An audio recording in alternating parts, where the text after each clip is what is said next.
आकाशवाणी का ये पटना केंद्र है। प्रस्तुत है विधानसभा चुनाव पर आधारित विशेष कार्यक्रम चुनाव परिक्रमा।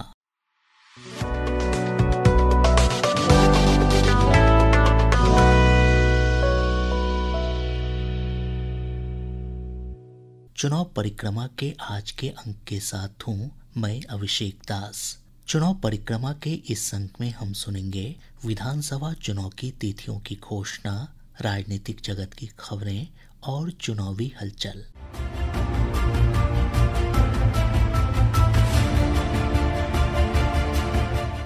बिहार में विधानसभा चुनाव 2 चरणों में संपन्न होंगे। नई दिल्ली में मुख्य निर्वाचन आयुक्त ज्ञानेश कुमार ने चुनाव कार्यक्रमों की घोषणा की। पहले चरण का मतदान 6 नवंबर को होगा, जबकि दूसरे चरण का मतदान 11 नवंबर को होगा।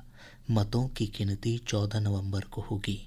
2020 के विधानसभा चुनाव 3 चरणों में संपन्न हुए थे। विधानसभा चुनाव के कार्यक्रम की घोषणा के साथ राज्य में आदर्श आचार संहिता भी लागू हो गई है। राज्य में विधानसभा की कुल 243 सीटें हैं। बिहार के चुनाव 2 फेजेज में होंगे। पहले फेज के डेट गजट नोटिफिकेशन 10 तारीख को आएगा, दूसरे का 13 को। Last date of making nominations पहले फेज की 17 को होगी। स्क्रूटनी 18 और 21। विड्रॉल की आखिरी तारीख 20 अक्टूबर और 23 अक्टूबर। और डेट ऑफ पोल 6 नवंबर थर्सडे और दूसरा 11 नवंबर ट्यूसडे। काउंटिंग 14 नवंबर को होगी और पूरी चुनावी प्रक्रिया 16 नवंबर तक समाप्त कर ली जाएगी। मुख्य निर्वाचन आयुक्त ने बिहार के मतदाताओं से बढ़ चढ़कर लोकतंत्र के पर्व में शामिल होने की अपील की है। उन्होंने कहा कि बिहार के चुनाव देश के सबसे अच्छे चुनाव में दर्ज होंगे।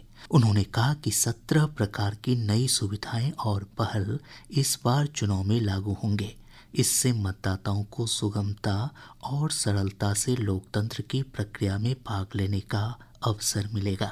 बिहार में हम लोग सभी राजनीतिक दलों से मिले। सभी जिला collectors, SPs, IG, DIGs, DGP, chief secretary, divisional commissioner, enforcement agencies, सबके साथ सीएपीएफ के नोडल ऑफिसर्स, सबके साथ बैठकें हुई। और आपके माध्यम से बिहार की जनता को चुनाव आयोग ये बतलाना चाहता है कि इस बार बिहार के चुनाव न केवल मतदाताओं के लिए बहुत ही सुगम और सरल होंगे, न केवल पूरी चुनावी मशीनरी तत्परता के साथ मतदाताओं के साथ खड़ी रहेगी, न केवल लॉ एंड ऑर्डर की व्यवस्था पर पूर्ण निगरानी रखी जाएगी, बल्कि शांतिपूर्ण ढंग से, पूर्ण पारदर्शी तरीके से बिहार के होने वाले चुनाव शायद सबसे अच्छे चुनावों के रूप में परिलक्षित होंगे। ऐसी चुनाव आयोग की मंशा है। चुनाव आयोग सभी राजनीतिक दलों का, सभी मतदाताओं का और सभी मीडिया कर्मियों का भी सहयोग अपेक्षित। मुख्य निर्वाचन आयुक्त ने कहा कि इस चुनाव में बड़ा चुनाव तंत्र काम करेगा। चुनाव में इस बार 7 करोड़ 43 लाख मतदाता अपने मताधिकार का प्रयोग कर सकेंगे। ओवरव्यू अगर लिया जाए मतदाताओं का, तो कुल मतदाताओं की संख्या लगभग 7.42 करोड़ है, जिसमें कि मेल 3.92 और फीमेल 3.5 करोड़ हैं। सीनियर सिटीजन्स लगभग 4 लाख हैं।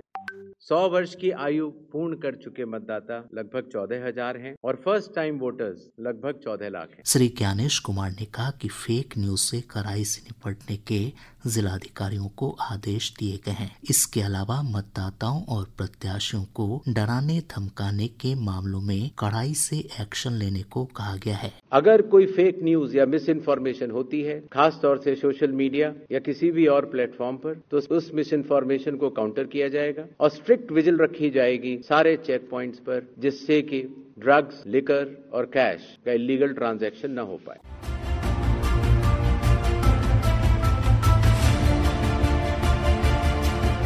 इधर बिहार के मुख्य निर्वाचन पदाधिकारी विनोद सिंह गुंजियाल ने भी कहा कि चुनाव आयोग का पूरा तंत्र विधानसभा चुनाव कराने के लिए तैयार है। युवा निर्वाचकों को हम लोग स्वीप अभियान के माध्यम से जोड़ने के लिए कोशिश भी कर रहे हैं। उसके लिए अलग से एईआरओ भी हम लोगों ने चिन्हित किए हैं, वो 243 एईआरओ हैं।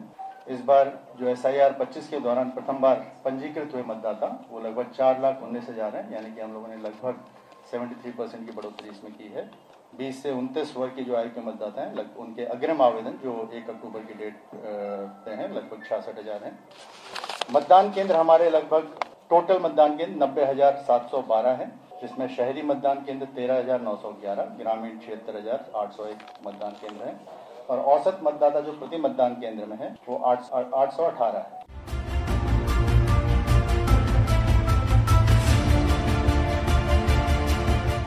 अब सुनते हैं चुनावी हलचल। इसके तहत आज सुनते हैं आज दिन भर की राजनीतिक गतिविधियों के बारे में।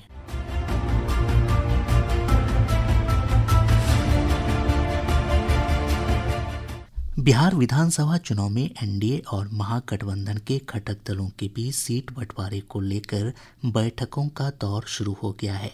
भाजपा के चुनाव प्रभारी धर्मेंद्र प्रधान ने चुनाव समिति की बैठक में उम्मीदवारों के नामों के साथ क्षेत्र विशेष की सामाजिक बनावट और राजनीतिक समीकरणों पर चर्चा की।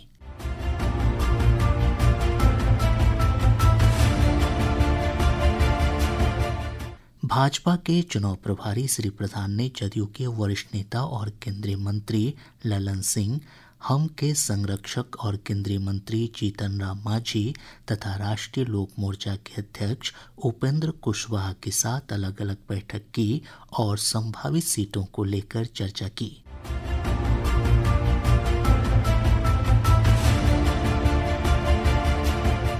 इधर महागठबंधन दलों के बीच सीटों के बंटवारे को लेकर भी बैठकों का दौर शुरू है। राजद नेता तेजस्वी प्रसाद यादव की अध्यक्षता में महागठबंधन समन्वय समिति की बैठक हुई। इसमें सीटों को लेकर चर्चा हुई। माना जा रहा है कि दोनों गठबंधनों की ओर से अगले 2 से 3 दिनों में सीट शेयरिंग के फॉर्मूले को अंतिम रूप दे दिया जाएगा।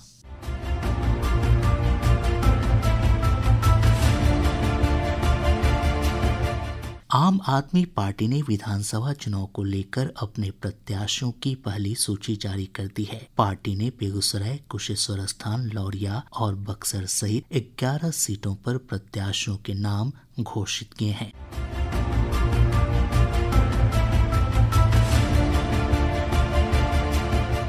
इसके साथ ही चुनाव परिक्रमा का यह अंक समाप्त होता है। यह कार्यक्रम प्रतिदिन आकाशवाणी के पटना केंद्र से रात्रि 7:52 से प्रसारित किया जाता है। चुनाव परिक्रमा का यह कार्यक्रम आकाशवाणी पटना के प्रादेशिक समाचार एकांश द्वारा प्रस्तुत किया गया।